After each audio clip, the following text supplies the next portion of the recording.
Dans ce chapitre, nous allons aborder un thème très important en animation, la transmission des consignes.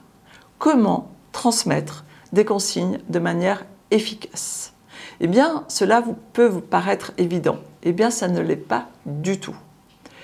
Parce que souvent, le résultat des productions des apprenants ne correspond pas au final à ce que l'on attendait. Et cela vient, la plupart du temps, de consignes mal transmises. Donc, dans ce chapitre, nous allons voir quels points clés auxquels il faut veiller de manière à ce que la transmission de vos consignes soit efficace. La première, c'est de capter l'attention. Ne commencez jamais à donner des consignes pour un exercice, qu'il soit écrit ou oral, sans avoir l'attention de tout le monde, sans vérifier que chaque apprenant est prêt à recevoir la consigne, c'est-à-dire que vous avez son attention. D'accord ? Donc c'est le point clé. Ensuite, alors comment avoir l'attention ? Voilà.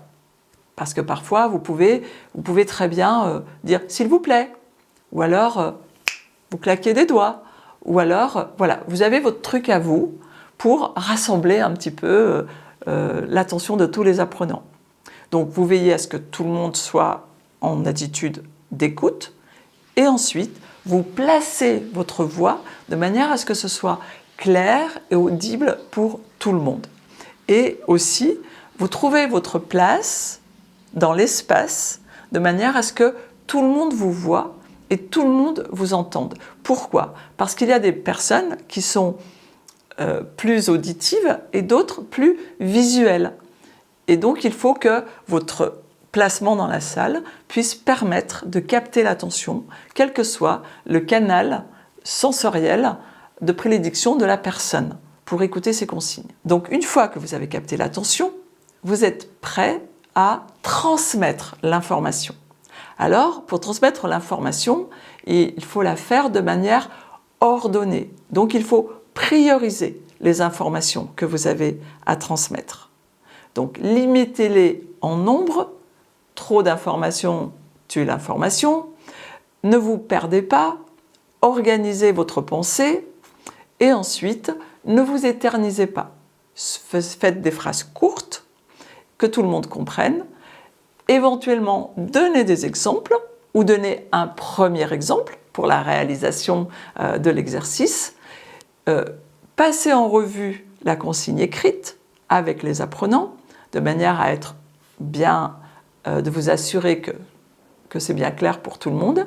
Vous utilisez un vocabulaire adapté pour que pas de verbe imprécis, hein, il faut que ce soit factuel. Vous allez donc, encore une fois, communiquer par le canal auditif et le canal visuel. C'est-à-dire que vous allez commenter au fur et à mesure vos consignes en les déroulant sur un diaporama, par exemple, ou en les notant au fur et à mesure sur un tableau blanc.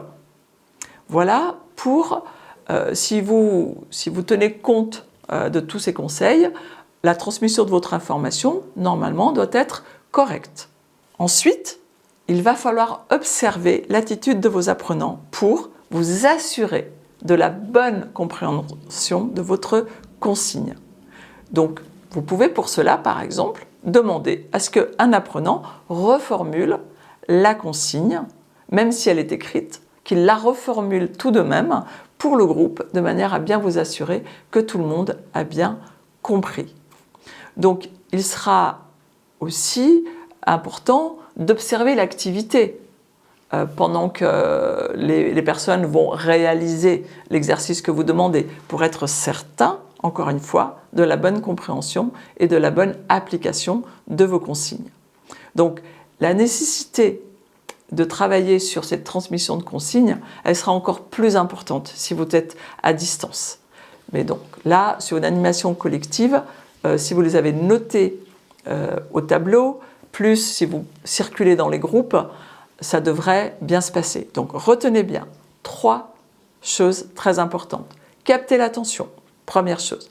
Deuxième chose, transmettre l'information. Donc organiser votre transmission de l'information. Et la troisième chose, c'est assurez-vous de la bonne compréhension avant que l'exercice soit déjà largement entamé. Donc si vous avez des questions, n'hésitez pas, posez-les au bas de la vidéo et nous vous répondrons dans les meilleurs délais. Et je vous dis à bientôt.